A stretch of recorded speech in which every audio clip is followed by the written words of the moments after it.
नमस्कार मित्रांनो, मार्गशीर्ष महिन्यात प्रतिपदेपासून ते षष्टीपर्यंत खंडोबाचा उत्सव साजरा केला जातो. ज्या दिवशी या उत्सवाची सांगता होते त्या षष्टी तिथीला चंपाषष्ठी असे म्हणतात. मार्तंड भैरव अर्थात खंडोबा ही बहुतांश भारतवासियांची पूजली जाते. त्यामुळे घरोघरी चंपाषष्ठी निमित्त आपल्या कुळातील परंपरेप्रमाणे तळी भरली जाते.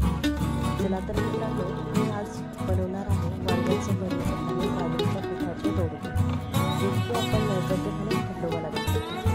त्यासाठी आपण एक दोन वांगे, एक टोमॅटो, त्याचे एक काढून त्याला सगळ्या बाजूला तेल लावून घ्यायचं आहे आणि कढईवरती परतायला टाकायचं, जेणेकरून ते छान शिजले जातील आणि त्याचे साल वेगळे होतील. तोपर्यंत आपण इथे अर्धा नवीन असलेला कांदा कापून घेतो. वांगे आणि टोमॅटो परतून झाले आहेत.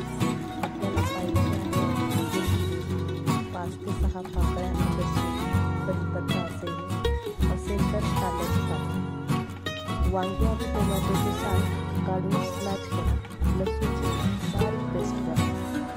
कढईमध्ये टाकून जिरे मोहरी टाका. नंतर त्यात लसूण पेस्ट टाका. कांदा आणि पात परतून घ्या. त्यात चवीनुसार लाल तिखट, हळद, मीठ टाका. नंतर त्यात वांगे आणि टोमॅटो स्मॅश केलेले घालून छान 2 ते 3 मिनिटपर्यंत परतून घ्या. नंतर गॅस बंद करून कोथिंबीर घाला. तुम्ही पाहू शकता किती छान वांग्याचं भरीत तयार झालं आहे.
आपल्याला बनवायचे आहे काजूच्या पिठाचे दोडके, म्हणजे छोट्या छोट्या पाकळ्या.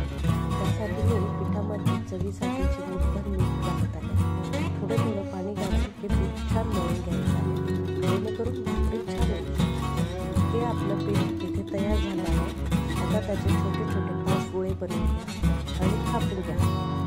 साधारणतः आपल्याला पुरीसारखे हे थापून घ्यायचे आहे. गरम तव्यावर सगळे अशा प्रमाणे भाजायला ठेवा. दुसऱ्या बाजूने पलटते तेव्हा पाकळीला पाणी लावा.